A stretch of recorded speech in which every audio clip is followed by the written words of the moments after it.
for all of the criticisms that exist of Donald Trump, he right now has a 53% approval rating. It's higher than it's ever been. 70% believe that he's fulfilling his promises, and 45% believe Democrats should be more moderate. What do you take away? I think there's a lot to make of those numbers, but what's your takeaway from that? My takeaway is just like the election. We've got to do better at education. People don't understand, but you will understand when those hospitals in rural America start closing down even more. You will understand when you don't have your Social Security. You will understand when your Medicaid, your Medicare goes away. You will understand as planes continue to fall out of the sky. Soon you will understand why it's important to maybe have somebody that isn't loud and ridiculous, and maybe Sleepy Joe is what we wanted because we could at least sleep at night. Yeah, that's the truth. Amen, child. But let me ask you a question. You think a lot of the stuff that Trump is doing now is to quiet that? Is we possibly gonna give you guys $5,000 as a distraction. We possibly gonna take the congestion prices, say hello to the king. You think he's doing those things to say, you know what? All the rest of that stuff, these people won't even check me because they think I'm doing this. That's exactly right. He knows that they're not going to check him, right? Like, I mean, you can go back and play the clips of him talking about how he loves the uneducated, right? If he would ever run for president, he would run as a Republican. Like, and we know, like, this isn't me trying to throw shade. These are just the facts. Mm-hmm. When you look at who's voting for who, the less educated folk, and when I say educated, I'm not even talking about formal education.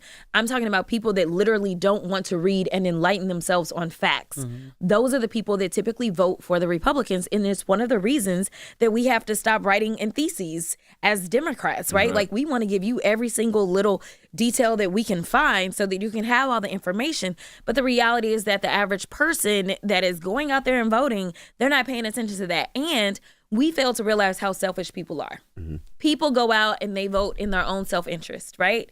And so you had all these racists that showed up and decided that they were going to vote for the other races because they thought, hey, we are all the same. But the reality is that he is a rich racist, okay? Mm. And so when he decided that he was going to look out for somebody, it was only going to be other rich white guys, mm-hmm. not the rest of y'all. So as you're losing your job, as you're losing your Medicaid, as you're losing your farm, you're feeling away because you're like, wait a minute, you were supposed to go after the others, not come after us. Mm-hmm. And now they're saying, oh, well, we'll give you a $5,000 check. I don't see it happening right now. That is not a part of the budget that they have proposed. That is for sure. So they just had a markup. So this is the first that they're ever talking about this.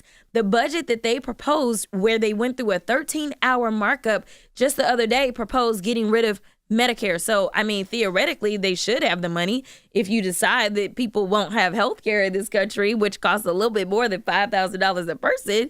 But the reality is that they're not going to do that. Just like all these other all red states. All of them. Yeah. They're about to catch it the hardest. Like, you think you're, quote unquote, owning the libs, but guess what? New York has money, okay? Mm-hmm. Guess what? California has money, right? The ones that are broke and need the money that New York and California pay into is you little red states down south. The vast majority of y'all are the ones that are broke, and y'all are the ones that are constantly bleeding population as well, right? Like, we know that these small states, like, people are moving to the big cities, which tend to be in the bluer states, right, where there are more opportunities.